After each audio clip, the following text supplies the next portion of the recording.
अस्सलाम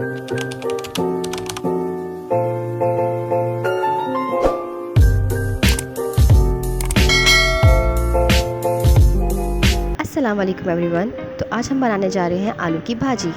बहुत ही आसान है और बहुत ही मज़ेदार। चलिए स्टार्ट करते हैं।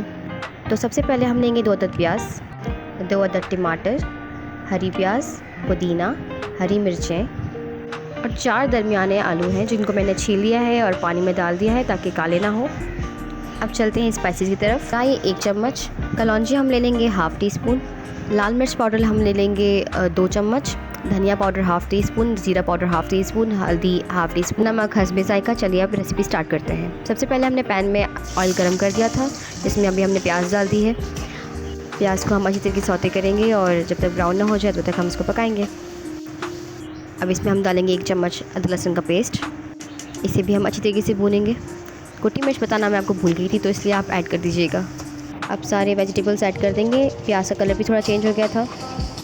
टमाटर को आप स्पून की हेल्प से भी प्रेस करके देख सकते हैं। देखिए, अब पानी ऐड करें ताकि टमाटर गल जाए।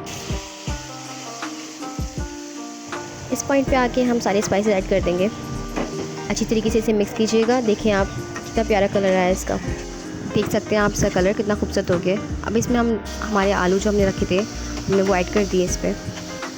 मिक्स करने के बाद हम इसे पानी डाल के रख देंगे। आलू गलने का इंतज़ार करेंगे और पानी भी थोड़ा खुश्क हो जाएगा इंशाल्लाह। आप देख सकते हैं आपकी आलू की भाजी रेडी है। इसे दाल के साथ और सैलेड के साथ सर्व कीजिएगा। Thank you for watching.